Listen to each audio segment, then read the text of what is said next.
Hello, and welcome back to Calligraphy Biz Corner. I'm Elaine. And I'm Xiao Chen, and today we have a fellow calligrapher, Jen Bowen of She Made It Like That on our show.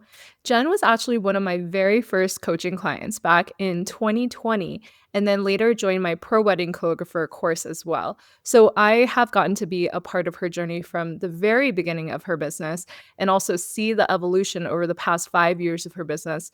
So I'm so excited to have her on our show, and she has so many great insights that she shared over the last 5 years of her business. So, what the way we're structuring this episode is that we're going to be kind of talking about her journey from the very beginning, like what helped her when she was first starting to get her very first clients. And then, as her business grew, what kind of investments really helped her to take her business to the next level. And then also where she's at today with her business, balancing running it along with being a mom to 4 boys. So, before we jump into the interview, we just want to take a moment to thank our latest Buy Me a Coffee supporter. Huge thanks to Elizabeth of Elizabeth Stuckey Designs for her generous donation. Your support helped fund our recent podcast photo shoot that we just did at Creative Educator Conference, which all of those sneak peeks are probably shared on our Instagram and website and new podcast cover by now. But it also helps support the software and the programs that we use to share this content with all of you. So if you would like to support the show, you can head to the show notes for the link to the Buy Me a Coffee page. So, going back to the conversation today, there were so many great takeaways. We talked about relationships to marketing strategies, why investing makes sense over doing everything yourself. But ultimately, I think the part of the conversation that really stuck out to me was towards the end, we were talking about balancing business, motherhood, and other responsibilities that you have in your lives that we all have in our lives. And Jen just had such a great metaphor for how she thinks about kind of juggling it all. And as someone who has a 2-year-old and kids who are younger than Jen's kids, I just felt like it was a great kind of roadmap or way for me to look ahead into the future to see how I could kind of make it all work for my business with my kids. Yeah, I feel like that was such a beautiful conversation. And I really enjoyed just hearing how she approaches running her business as well as being a full-time mom. The top word that comes to me or that comes to mind when I kind of reflect back on our conversation that we just had is this idea of intentionality, because I feel like Jen just approaches every relationship and connection with such beautiful intention, whether it is a networking connection, a possible client, a fellow calligrapher, her kids, her husband, her family, whatever the case may be. She does it with such intention and really strives to show up as a genuine person building genuine connections, but also, fully present in her business when it is time to focus on her business, and then also fully present in her family when it is time to be focusing on her family. So yeah, I feel like my biggest takeaway is just this idea of just approaching relationship building and creating connections with this idea of intentionality behind it. We can't wait to have you listen in on the conversation. So, a quick intro to Jen. She's a calligrapher and engraver who specializes in creating amazing guest experiences through live event personalization at a wide variety of events and luxury gift engraving. Whether she's customizing items on site or in her studio, she loves using thoughtful words and meaningful details to help people feel seen, celebrated, and connected. I also found out as I was reading her like fun facts for her introduction that Jen and I are both not only calligraphers, but we're also flute players as well. So we have that in common. Oh, that's so But fun. yeah, but without further ado, we're going to jump into the interview. Welcome, Jen, to Calligraphy Biz Corner. We're so excited to have you here. Before we dive in, can you just give us a little bit of an introduction to you and your business? Sure. Well, first, thank you so much for having me. I'm really excited to be here chatting with you too. I feel like this is kind of a similar story for a lot of calligraphers, but kind of accidentally started. During COVID, I got really into calligraphy and started testing out, doing different things, and it's just kind of snowballed since then. I feel like a big part is just building connections and relationships and just trying new things. A lot of it feels kind of like going outside my comfort zone, and it's just been really fun to see where calligraphy has taken me and the different opportunities that have arisen. Yeah, and I've kind of seen your journey from the beginning and seen it evolve from doing kind of more product calligraphy, wedding calligraphy, now towards really focusing on live calligraphy. So we'll talk more about that whole evolution. But just to take us back to the beginning, tell us about how you got your very first clients. And you kind of mentioned a little bit about the importance of relationships. So how did that kind of play into it? So when I first started with COVID, everything was really isolating and kind of shut off. So I think a big part of the reason I started my Instagram was to build connections and to connect with people. And so when I first started, I just kind of was like, you know what? Wedding calligraphy looks kind of interesting. So I started looking up local wedding vendors in my area and just started following them. And then a big part of it was just kind of trying to interact genuinely with their content. So liking their posts, like commenting, not trying to draw attention to me, but like really actually like genuinely commenting on their posts, because as all of us who do posts on Instagram, it's really exciting when people actually interact with those posts and it makes you feel good. So it was just kind of a way of like just kind of starting conversations and just trying to like meet new people and build those relationships. And how did that help you how did that like lead you to your first clients, or did that turn into clients? Yeah, it actually started to. So I started my Instagram in April, and then by August, I actually had a really big nationwide known wedding planner who's based out of Houston, but they have several other locations around the country. They actually reached out to me for a last minute project of painting 100 paper parasols in like a week and a half. And it was, they said the reason that they thought of me or found me was because I had been interacting with their posts and that I had come to mind because of that. I love that. And I still remember when you got that gig because we were already working together. Like we were doing mentoring together. So that was like so exciting. It was such a whirlwind. It was crazy. My whole house was like covered in paper parasols and like getting my kids like, do not touch these parasols, and just trying to like, a lot of it was like after they were in bed, the whole house would just be covered with drying parasols because they wanted flowers painted on them. And then I like hand painted the names for all the bridal party, and I grossly undercharged for that project, but I learned a lot, and it was definitely a crazy starting experience on like my first like major wedding project. I Yeah. think my first like actual wedding I did anything for was that. Yeah, I So remember. I mean, you say you're like undercharging compared to like what you know now and all that, but also at that time it was like a four-figure job, right? And it was like your first big wedding client gig. So I remember that just being like a huge milestone. yeah, that was pretty huge for me. So That's incredible. I love your approach to Instagram and social media and how it really sounds like it's more of a connection and relationship building platform for you. And then the marketing is kind of like the happy byproduct of that, of getting your name out there. But like you're really focused on more of that, like making those connections, treating people like the way you would want to be treated, kind yeah. of, right? Like, I love what you said. Like, we all know that, excitement of when you post something and put it out there and somebody comments or likes it or whatever the case may be. And, that idea of like, if that's what I want in my business, then I'm also going to give it out into the world as well. So, kind of shifting gears more towards like social media and SEO, in a world where we are obsessed with like these two marketing strategies, why do you believe that relationships are still one of the most powerful ways to build a thriving calligraphy business? So I feel like relationships are huge because when anyone who would be giving a referral, they're more likely to think of people who they're friends with or have like a relationship with, because that it builds that know, like, and trust factor that you hear a lot about. And just having that relationship, like you're kind of like, okay, I know how you interact with me. I know what kind of a person you are. I feel more confident in like, because when we refer somebody, it reflects on us. And so if you know that that person has people skills and can like be engaging, be somebody who will be kind and helpful and reliable and all the things, it's a lot more likely that they're going to want to like recommend you to that person. Because I feel like if you're just the kind of person who like hops into someone's DMs and you're like, hey, you should hire me for this, even though you don't know who I am at all, it's really more of a big turnoff than anything else. But just building those relationships really does make a difference in people thinking about you, remembering you, and then top of mind.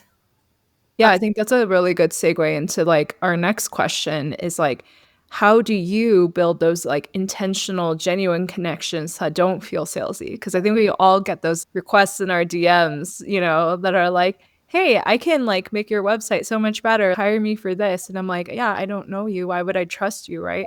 Do you have some tips for us on like how you go about building that know, like, and trust factor? I think one of the biggest things to keep in mind is not to rush it. It's not one of those, it's a lot of times it's a long game. Like for example, some of the first events I started doing in stores were with House of Creed. And my setup was right next to Joe Malone because Joe Malone and Creed were right next to each other. And I built a really good friendship with the lady at Joe Malone. And I was just like, oh, it'd be amazing if like she then recommended me or anything like that. But it took like months. Like I think it was like 6 months to a year before she's like, oh, we actually have, because they kind of had their artists and stuff, but I think they weren't available then. And then I came to mind. But even if, in a lot of relationships that I build with other people who could potentially hire me or potentially refer me, most of those actually don't go anywhere. And that's totally fine because then you just like have a great friendship and you have good relationships. So you really never know what could lead to something. And so just being friendly and just building relationships and friendships, I mean, you're just making the world a better place, right? When you're just helping brighten somebody's day by being kind and being supportive and encouraging. And so I feel like it's just one of those things where not being fake and not doing it with an agenda and not like trying to rush things or force things, but just getting to know people and seeing what you can do to help them, seeing what you can do to support them. And a lot of times that leads into really interesting opportunities. Yeah, I love that approach because you also don't ever know like who they might know. And maybe they're not going to hire you for a specific job that they have, but somebody else might be like, oh, do you know a calligrapher for X, Y, and Z? And they're gonna be like, oh yeah, I know Jen, you have to work with her. She's so great. So it's just like, I feel like it's another one of those long-term marketing strategies that doesn't necessarily get talked about a ton because we do usually go to like SEO, blogging, Pinterest, like YouTube, all of these things. But I also feel like building relationships is probably the one that pays off the most as well at the end of the day. I mean, I've seen that in my own business too, with just like word of mouth referrals from planners, past clients. And that's really where the bulk of my own business comes from at this point is word of mouth referrals. And like, they're the best people too, because they know the best people. Like, you know what I mean? You kind of have this network going of just like really great people that you actually want to be working with too. Yeah, definitely. I love what you said about it being a long game. I know I am an impatient person and I want to see results instantly. And I think social media feeds into that cycle too, because we're always like, how many views did this get? How many likes? I post a reel and I'm like, refresh, refresh, refresh. You know what I mean? So I think that's like such a good reminder. And similar to Elaine, like my best clients come from referrals. They're also people that I've worked with multiple times. So we also know how to work well with each other, right? And I've also had students who like have followed me for 3+ years and then bought my course. And so I think you just never know who's kind of out there listening, watching, consuming your content, loving what you do, and just waiting for when the time is right. And so when you were saying like, some of those relationships, maybe they haven't paid off, but also maybe they haven't paid off yet. You're just not at that point where there's the right opportunity that's come along. So I just love what you shared there about it, thinking about it like a long game. Thank you. So I feel like a lot of focus of what we've been talking about so far has been on Instagram and building up relationships like via social media with Instagram. But I did want to highlight that there are several other areas or ways to build relationships that have led to really like cool events and opportunities. And I feel like as you start building these relationships and as you start connecting with people, like things start to snowball. Like things have been super busy. I feel like each year has gotten busier and more opportunities and more things like that. So the first one really is like the social media, like we've talked about. Another thing that's been really helpful with building those relationships has been networking events and getting involved with like the community who, whether it's like general events or whether it's more wedding related. So things like the local WIPA, or we've got the Association of Wedding Planners for Houston, and I've been a part of that. And so like just going to meetings, connecting with people, a lot of times that's a way for people to start getting to know you and being able to like think of you or connect with you or different things like that. Another thing that's been super helpful has been connecting with other calligraphers, local ones in particular, because a lot of times people will get booked out, like especially around super busy times of the year, whether it's like peak wedding season or whether for events it's like Mother's Day, Christmas. especially when you're more getting started, it's super helpful. Like my very first event was because another calligrapher was like getting a request for a time she was already booked for, and she needed somebody else to refer. And so that was how I kind of got my foot in the door, was starting to do events and being able to do that, was because I had already been building these relationships with other local calligraphers. And the fourth one I wanted to say, this was super helpful when I first was getting into weddings in the very beginning, was getting involved in styled shoots. And I usually tried to just do the ones that were local and just do the ones that I could actually show up in person and be a part of, because then I could be a part of it, talk, get to know the other people, also help make sure that my stuff was photographed well.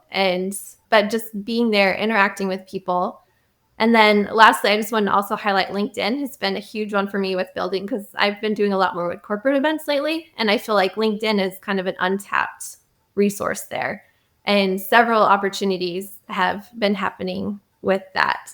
And then the last one I wanted to share too was just while you're actually at events, for those who do events, just talking to people, being friendly. It really is huge at that, to be out for people to see what you do, interact with them. You'll be more memorable. And a lot of my inquiries actually come from people, or I saw you at this past event and I would love to have you at my event. Yeah, I always make sure I bring business cards too for that exact reason, right? I loved all of your tips. A couple that really resonated with me are around like connecting with your local calligraphers. So one thing I've noticed happening more is like I think people are starting to see the value of these like live events, and they want to do it for bigger events like conferences and things like that, which opens up more opportunities for us to have bigger calligrapher teams. And so it's great not only for referrals to know your local calligraphers, but also if someone wants to build out their team for an event. Like I'm actually hiring for 2 live events right now. And so there's only a handful of calligraphers in my area. So naturally, I have all of them in my phone and can just text them when something comes up. I love all of those specific tips that you shared there. Yeah, those are all really actionable takeaways for everyone to kind of sit down and do. And I love that it's not like post more on social media, like spend time in the DMs. Like I feel like those are always our go-tos, update your website. But, relationships are, right, it's person to person. So it's so nice that a lot of these are like those in-person connections in such like wide variety of ways. So thank you for sharing all of those with us. Sure. When you were talking about the LinkedIn tip, I was curious. Can you tell us a little bit more about what specifically you're doing on LinkedIn? Is it like, making sure your LinkedIn profile is updated? That's probably the first thing, right? But are you like posting status messages out there, or are you pitching yourself to people with marketing titles? Like, how are you using LinkedIn? So my LinkedIn strategy is the first thing I did really when I was really getting into it. I mean, aside from setting up my profile and getting that all ready to go, was I actually started just searching up people in my area and just sending out a lot of connecting requests, right? When I first was doing it, I was doing a lot more focusing with the in-store events. And so for those, I would look up like Gucci in Houston or Dior in Houston and try to connect. Lately, one that I found has been super helpful has been like lifestyle director or like executive assistants or event planners. But I don't want to like cold pitch them, because I know sometimes I'll get connection requests from like virtual assistants or other people who are like, and then they slide into my DMs and they're like, hey, this is what I have to offer you and to sell you. And I just kind of like, I don't really feel like talking to them. Like, it just feels icky to me. And so a lot of times I do the same thing as on Instagram. Like if somebody posts something, like a lot of times I'll be like, oh, I got this promotion. I'll do like the clappy hands reaction or like congratulations, or just, just kind of genuinely interacting with them. Not trying to be like, hey, look what I can do or anything like that, but just like genuinely interacting. And then I feel like people don't interact a lot on LinkedIn. Like there's a lot less commenting and reacting to posts on LinkedIn than on social media. So if you comment, you really do stand out. And then people are pretty likely to actually click on your profile and be like, who is this person who's commenting on my thing? But I've actually had a lot of corporate event things have come through that. And it's been like really good connections that I do an event with them, and then it's led to other events, kind of a thing. It kind of took a little while to get some momentum, but that's kind of been my strategy. I don't just like try to pitch people on there. Sometimes if I do a post on social media that on Instagram that I feel like could work well on LinkedIn, I'll just repost it in LinkedIn. I might change it a little bit to seem a little bit more professional and a little bit less like conversational like Instagram. But I don't usually like create separate posts for LinkedIn. I'll just kind of repurpose that content. And so I don't post on there nearly as much as I do on Instagram, but just the occasional posts and occasionally doing that, it's been really helpful. That's really helpful to hear. We actually haven't had someone come on here and talk about using LinkedIn, which is why I kind of wanted to ask you that question and see how are you using it. That's really good to know that you're kind of using it like a social media network, just to like warm up people and get to know them more organically. And even just like shooting them that connection request definitely like gets their attention right away. So that gives me some ideas of what I can do. Like I think I don't do a good enough job of looking at all the corporate clients I've worked with in the past and actually adding them on LinkedIn and make sure we're connected for the future. So those are some great tips. And it's one of those things where you never know who will accept, who will actually connect with you or reach out. But it's still just like, I'm here, I'm friendly, happy to chat. Another thing that's been super helpful with events and like building momentum there is I feel like with weddings, you have styled shoots, but with events, I've had a couple, like you want to be really strategic about it just to make sure it would be like the clientele that would be really more likely to reach out to you in the future. But I have done a couple events where it's more of just like a trade or like that are not paid, to be like long story short. Usually it'll be like, we'll give you an article in a magazine that we host. So I did this for Houston Luxury Magazine, for example. But because I did that event and built that relationship with that planner and they saw me in action, that's also led to several other events. And it's been more than worth that event because it was kind of, you chalk it up to like marketing or whatever. And then just, it still helps build those relationships. It's just that interacting with people, showing them what you do. And then that really like sticks with people. I love that. I forget, Xiaochen, what episode was it where we was talked just thinking about that. The free work. It was a advanced pricing strategy to talk about when it makes sense to do free work. That's a perfect example. Yeah. Because I feel like we do get so like, oh no, you should always charge. You should always be charging for your services. But there are times where like if you are going into this strategically and you know like this is actually going to come back to me tenfold, like I'd rather get I don't want to use the word exposure, but like I'd rather get the connections or the experience or whatever the case may be for something that's a bit discounted or if it's free in exchange for X, Y, and Z. So I love that you brought that up and shared that because I immediately went to that when we talked about that in that episode. Mm-hmm. You can also get really good pictures that you can then show, like you can hire me for this, people. This is the kind of thing I do. Like if it's like a really fun setup.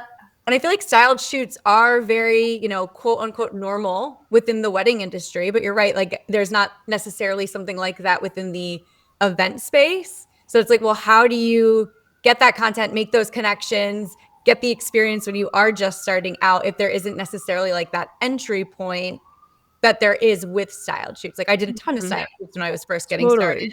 Yeah. And it was such a great way to make connections and get portfolio content.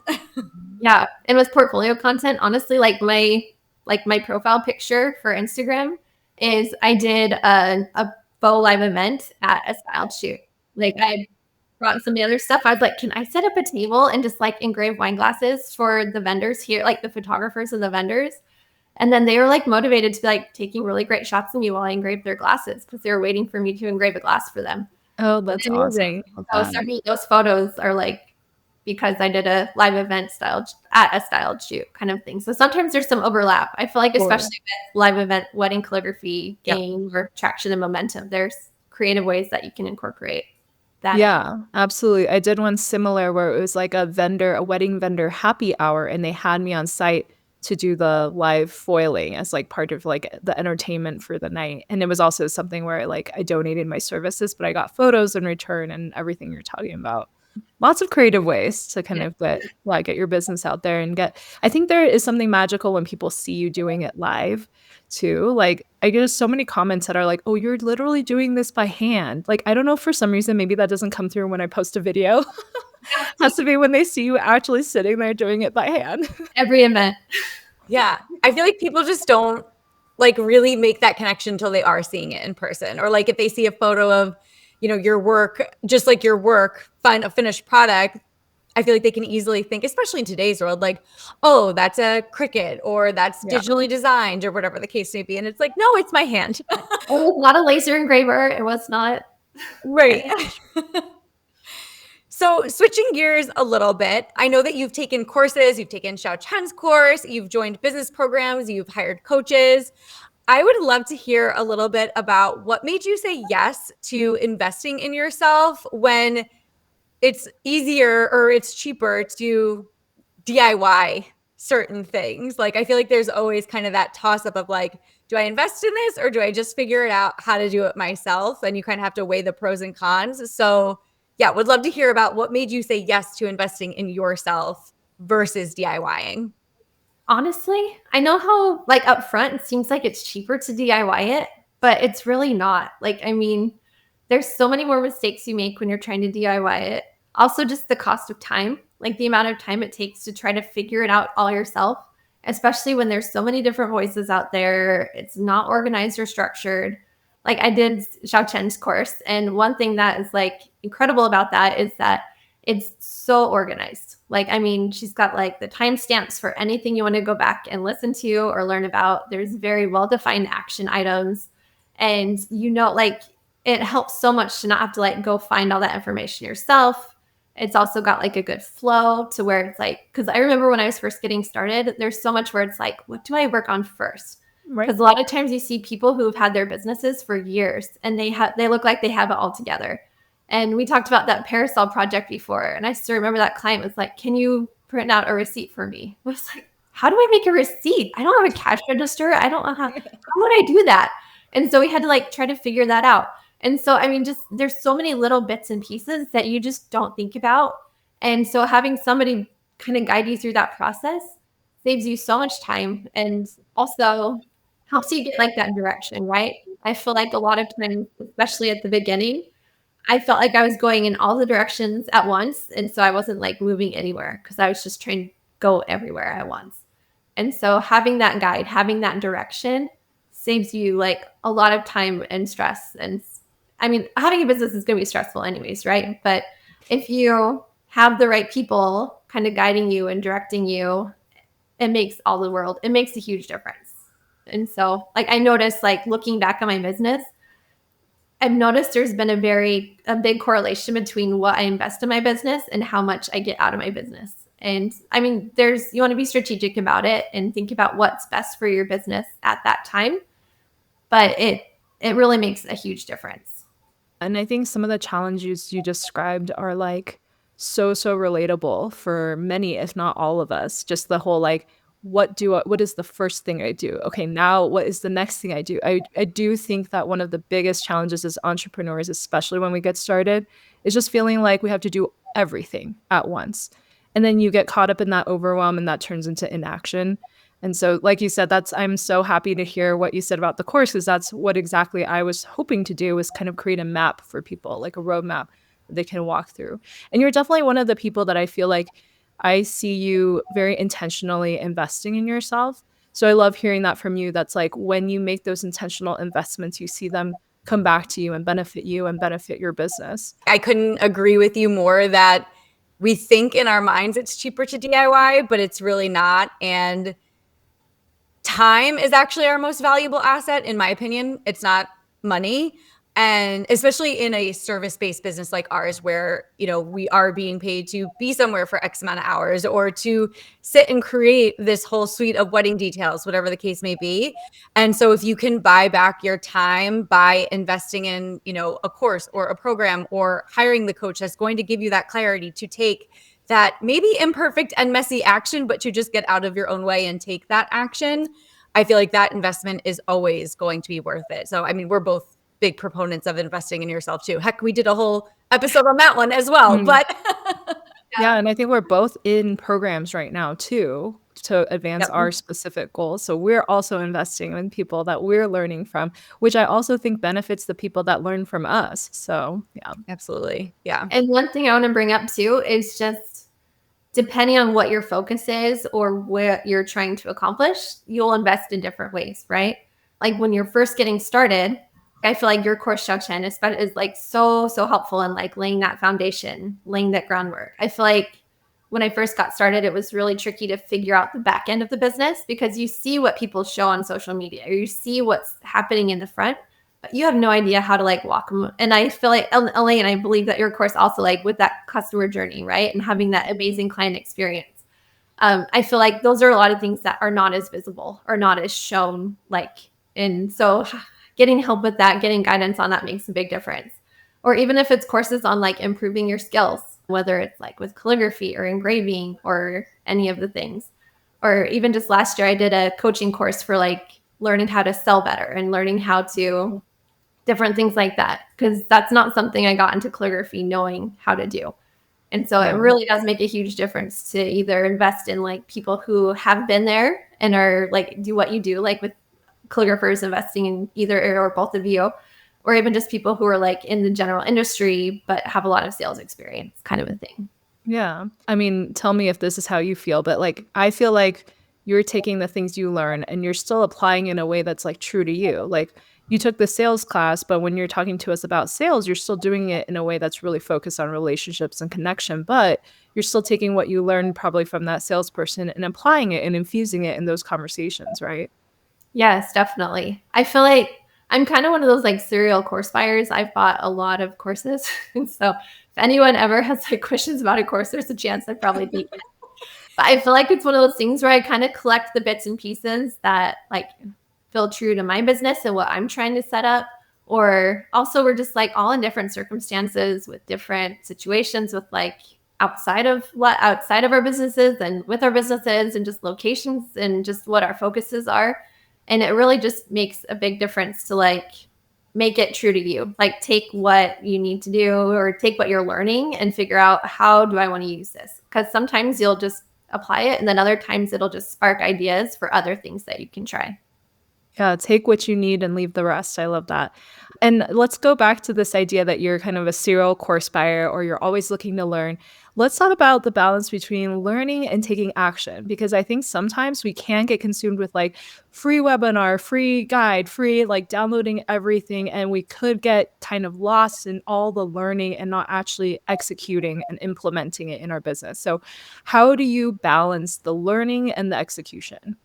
I feel like when I first got started, it was a lot of like the webinars and a lot of like the YouTube watching and different things like that.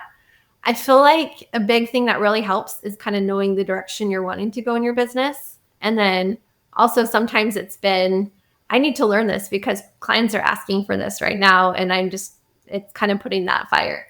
Like one example is when I first did calligraphy, I did the brush pen calligraphy, but I never done pointed pen calligraphy. And I had somebody who was reaching out who was wanting me to do gold ink on handmade paper. And you cannot do that with brush pen. And so I had like over a month and I was like, you know what? I'm going to learn pointed pen. I already know how to do brush pen and we'll just like use that time. And then I just really just like dug in and like learned it so I could do it well. But you also need to know when you like don't have time to learn it or you won't be able to do a good job because you really want to reflect well and have a good end result. I feel like it's also been really helpful to either have action items with the courses that you do or to have like a group of people that you're working on the course with. For example, like the Logos calligraphy course, like when there's like a set time. Or if I remember right, Elaine, it seems like with your course, you have like a group of people who start all together and you're working through it together and you can hold each other accountable. I think that's super helpful. So I think whether it's like having people who hold you accountable, whether it's like having like a schedule that kind of has like deadlines to kind of work on things. Because honestly, I do have several courses that I have not worked on yet. They're there waiting for me. I will get to them eventually, hopefully. But the ones that I really work through and do a lot of times are the ones that have like those deadlines or it's like that community that we're working on it together that kind of help hold you accountable.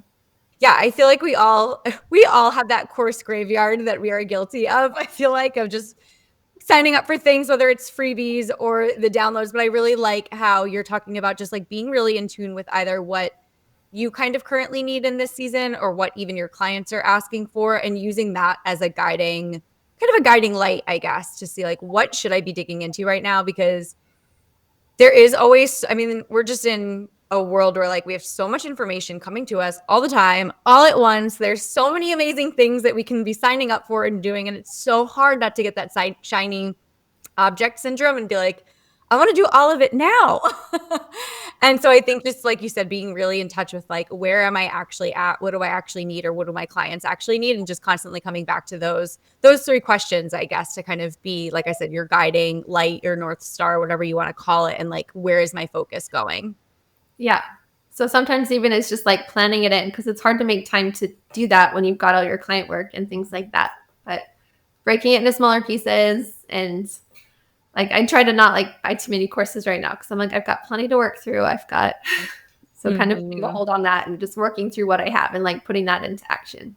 If anybody needs some tips on this action piece, we did a CEO action episode that has strategies around productivity and time blocking and all of that. And I've been implementing a lot of those strategies in my own business, and that's been really helpful. But I completely agree about like also just putting things on the back burner that you don't have time for. I know a lot of people don't know this about me, but I actually don't engrave.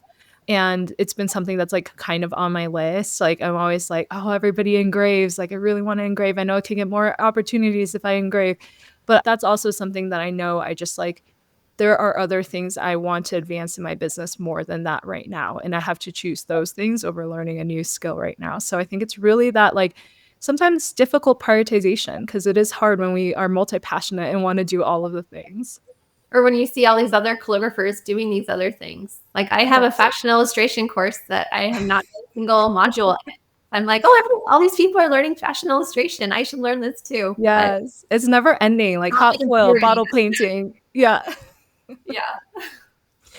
So before we wrap up this like investment talk, we would love to hear, what is one investment that you've made that has really had a ripple effect throughout your business?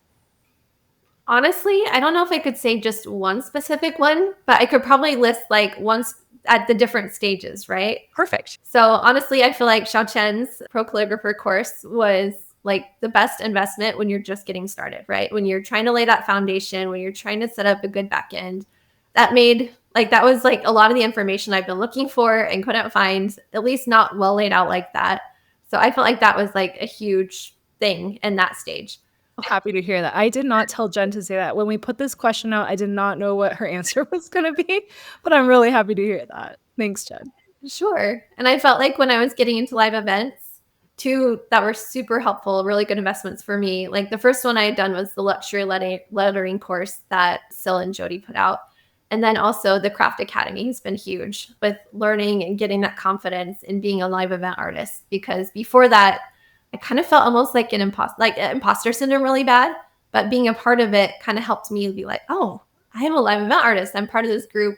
And then also just like that community of people building each other up and supporting. And then there's also just a lot of really helpful resources through like the information they provide. And then also just the coaching calls and things like that. And then also just, I feel like I did a really big coaching program last year that I feel like really has been helping level up like how I interact with clients, just a lot of ways of kind of like having my services be more luxury and a higher touch and just different things like that, and just mindset and adjustments to my website or things like that. So I feel like at different stages and depending on what you need, different ones will be more impactful. Do you feel comfortable sharing who the coach is? So his name's Sam Jacobson. His company is ID Action. And yes, it was I've heard of him. Yeah. So he's got a really great podcast. It's called Own Your Business. And it's got so many helpful tips for like websites, being able to talk to. Another big thing he does is like, there's different categories of client, learning how to talk to them in the way that they like to be sold to, whether they're like a boss type or a dreamer or an analyzer or a relator. Just a lot of different things like that, ways to like surprise and delight. So just like he gives a lot of really helpful information. The podcast is full of really great stuff, but then also in like the mastermind, it was really helpful to like be walked through and be given a lot of resources and help and things like that. Yeah, he's focused on the wedding industry, right? Because I think he gave a talk at our WIPA, one of our WIPA events here. And he, from what I gathered, is just like a lot of it's rooted in psychology, right? Like human psychology. Yeah. Yes, definitely. I feel like he doesn't do any like, like that salesy stuff. A lot of it's just like meeting people where they're at, helping them see what they need, helping them recognize how what you have to offer helps them. And it's very much not like taking advantage of people kind of selling, but really like showing them your value and communicating that value and helping them get what they need and what they're looking for. Or even if they didn't know that's what they were looking for, what they needed. We can link all of these different programs and investments. So if anybody wants to learn more about it, they can look on the website. Let's switch gears a little bit and kind of tie it all together into like present day. So you have 4 boys, is that right? Okay, so you have 4 boys and you're running your business. It's kind of all very demanding, right? Often at the same time. So tell us about how you make it work. Do you have specific boundaries that you set or like routines that you have? Are there specific like tactics you can share that could help us, like people who are in a similar situation where we just are juggling a lot in addition to our business? The first that comes to my mind is like, because it kind of makes me think of a balance, but I feel like you're never going to like get balance, right? So one way I like to view it, because I'm like most of us, probably a very visual person. So I kind of picture it as like a wobbly stool, and you're never going to like fully have it like centered, but you kind of have to wobble. It's like a work life wobble where you're kind of balancing, where sometimes you need to lean more into your business and sometimes you lean more into your family, and you want to like not lean too much into one or it'll topple over, right? And so with some of the boundaries and different things that I set, one example is that I never do events on Sundays and I don't do work on Sundays. Every once in a while, if there's like a total emergency or something, or if a client just wants to pick up an item, I'll like put it on my porch or I'll hand it to them. Like, just something like that. But just having that hard, fast rule makes it so that no matter what, there's at least one day that like I have to do with my family and focus on them. And that has been super hard sometimes because some really cool opportunities to come up on Sundays. And I've just had to say no because I'm like, that is a hard, fast no rule that I have for myself. But I also feel like it's been huge in helping me avoid burnout, is because especially around like May's crazy with events and like December's get super crazy. And just knowing that there's at least that one day where you like get a break and get a rest, even though it's a hard boundary to enforce sometimes, it's been super helpful. And then I also asked my kids. So my boys are ages 9, 12, 14, and 16. So they're very busy stages right now. And when I started, my youngest was 4 and still at home and not in school and things.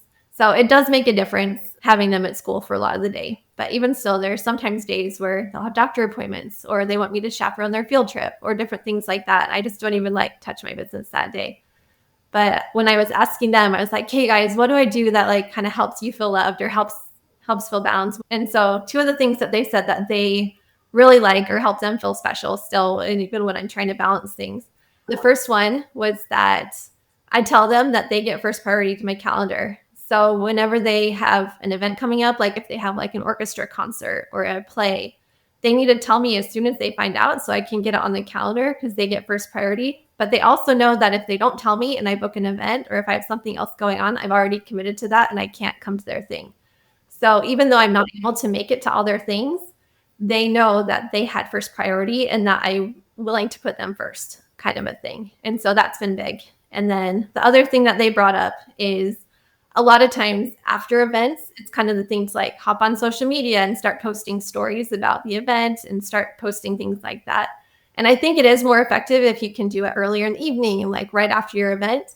But I usually, as soon as I get home from an event, I try to set my phone aside and focus on them. I'll put my phone down, do bedtime routine with them, spend some time with them, and then later I'll go upload them. So sometimes my stories don't get posted till like 11 or midnight or whatever. But just putting them first in that situation after I've been gone for a while, it sounds like that's also something that really means a lot to them. Okay, so first of all, there's no way that you have a 16-year-old. I thought you were going to say your oldest is like 5. I'm shocked right now. You look far too young to have a 16-year-old. I got married young and started having kids pretty soon after that. Oh my gosh, it's just so funny. I'm like, oh my gosh, she's a 16-year-old? That's wild. He's going to be a senior in high school this next year. Oh my gosh. Well, also, when you were going through all of their ages, I'm like, oh my gosh, Jen really has her hands full, right? Like you have teenage boys in your house and you're running your business. I'm like, oh my gosh. It's an adventure. But what I think I took away from all of this that I find so beautiful is like there's a lot of like open communication going on, it sounds like, in your household, which I just love so much, of like them having to communicate to you, whether it's like schedules or, what are they looking for from you? Because we're also not mind readers at the end of the day.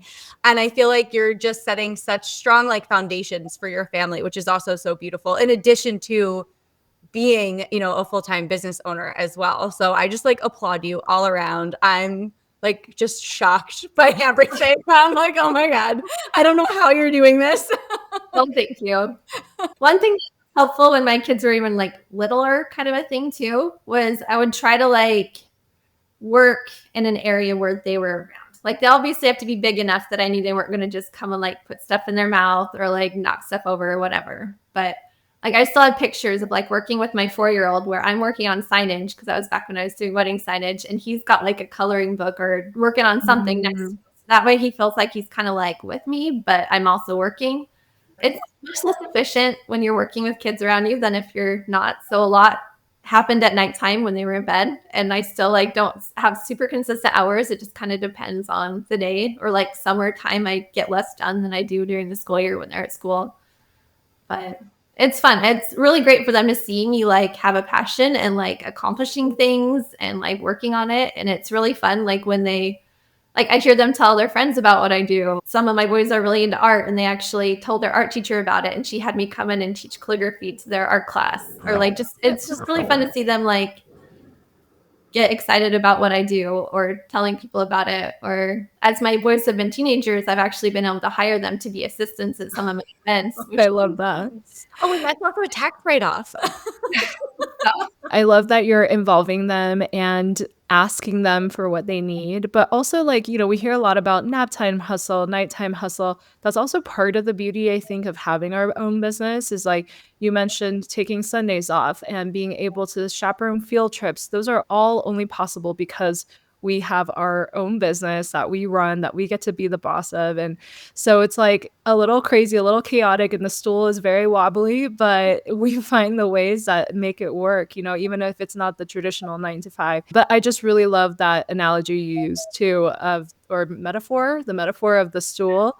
Things are going to look different every day. And I just love how you kind of like put that into perspective with like prioritizing the different legs of the stool, but not one too much over the other at any given time. So that's really helpful.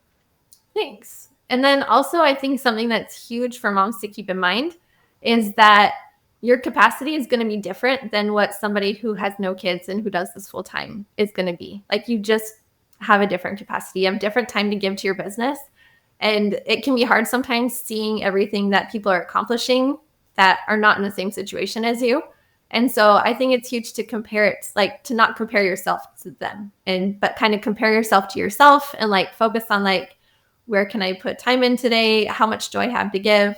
And just being mindful of that and just being really proud of like what you're accomplishing with what you have to work with. Because I feel like, especially for moms who have kids who, like I was speaking to another calligrapher friend even just this morning, and she has little kids who have a hard time going to bed when she's at events, or who are teething and won't sleep, just like it really changes how much time you can put into what you do. And so giving yourself grace and recognizing that, there's certain deadlines you just have to meet, and you kind of do what you got to do. And then a lot of things you're like, I'll get to that later. It's kind of a time and a season thing, and just being patient with yourself when you don't have as much time to put into it as you would like to, because the other parts of life are really important too. Kind of echoing what Xiaochen just said, it's like we build these businesses to support our lives. And so being okay with that too, like of if you can't put as much into it, or you can put more into it in different seasons, but just like always having that alignment, I guess, for lack of a better word. So I feel like you just kind of gave a really great piece of advice of, to other moms, not comparing yourself. I think that that's great advice for anybody, because especially in our social media day and age, like we see everybody's highlight reels on Instagram, and it's really easy to look at that for like, somebody else who's however many steps ahead of you and be comparing yourself to where they are. And it's like, it's not apples to apples. Like that's your chapter 10. This is your chapter 1. Like you can't make those comparisons. So I feel like that's just a great reminder, regardless of where you are at or what's going on in your life. But is there anything else that you would say or like to share to creative moms who might be feeling guilty for wanting to grow their business and also be that fully present mom at home? The best advice I can give is that if it really is great for your kids to see you working hard and pursuing something that you're passionate about. They don't need you 24/7. Like, I mean, you definitely want to like connect with them and build those, like, I mean, you've been talking about relationships, right? They're like the most important relationship is your family and like pouring into them and what they need. But a lot of times, like, it's really good. My boys have had to learn how to be more independent with me working. Like, we've had to be more proactive about initiating chores like in our house. Like, cause I'm like, guys, I cannot keep this house clean by myself while I'm taking care of you guys and also having a business. So they're getting to help with the dishes. They're getting to help clean up. They're getting to help do different things. Or they're also having to learn to be more independent with like putting things in the calendar or texting me when they schedule something or, just different things like that. So I feel like they're learning a lot of really good life skills with me not being there all the time. My goal would be to get to where I can get all my stuff done. So I have afternoons more open where I'm not trying to kind of work and also help them and do stuff. But even still, like they're seeing like me sticking with something. They're seeing when it's like, they're seeing what I'm creating. They're seeing what I'm like, that I'm persisting and doing these things. And I feel like it's like so good for them. And it's hopefully going to encourage them to also be like, what am I interested in? What do I want to pursue? What do I want to pour into? And just seeing that because I mean, they know sometimes when it's not fun. They know sometimes when it's hard or like frustrating or things like that. And just seeing that you just keep working at it. And so I feel like as long as like I do have to keep reminding myself sometimes or like check in, like, am I pouring enough into them? Am I putting enough building those relationships? But honestly, they don't need nonstop attention. Like that's not even good for them to have that. And so like for us, a big thing is like bedtime. Like whenever I am home, be able to like take that time to connect. Or like another thing that's really helpful that we do in our house is as soon as they come home from school, if I'm home, I'll stop whatever I'm doing, run, give them a huge hug, check in, like chat with them a little bit, even if it's only like 5 minutes. And if I have to go right back to working on things, they still had that, like they saw that I was excited that they were home. We had that little connection point. And just talking to them, they sound like they still feel like I'm there. They still feel like I'm present and that they feel loved. And so it's kind of my long-winded answer to say that it's good for them to see you working and it's good for them to learn how to be more independent, but also just making sure to spend that time. Like you just kind of have to see what they need at that time. My like biggest takeaway from that is that being fully present isn't about being there 24/7. It's about carving out these like key moments to be fully present with them. So like you said with the Sundays or like after an event, like you're with them, but you're fully with them. You're not on your phone. You're not, doing emails or whatever the case may be. Like you're carving out these pockets of time where they have your undivided attention. And then you have these pockets of time where your business is going to have its undivided attention. So I love that. I feel like that's like a nice balance, for lack of a better word there. And then as the mom of a 2.5-year-old, it really filled my cup to hear you talk about this. I kind of imagine when Emmett's a little bit older and just hearing that having my business will also benefit him in ways of him learning and growing and maybe being more disciplined in his ways. And even in his young age, I see him already taking an interest in art. My studio doesn't have a door, and he just comes in and opens these cabinets behind me and like takes out the scissors and the tape and the stickers. And actually, he's really good at using scissors now, so nobody worry about a 2-year-old with scissors. But of course, I'm supervising. But I see that art and creativity in him and that excitement in him already, even at such a young age. So I couldn't agree with you more. And thank you so much for sharing that. Sure. And I feel like we're more able to pour into our kids when we're fulfilled and when we're accomplishing things, because it can get, I was happily a stay-at-home mom for 13 years before I started my business. But there are days where it feels like, what did I do? Like I've been busy and moving and all day long, and what did I accomplish?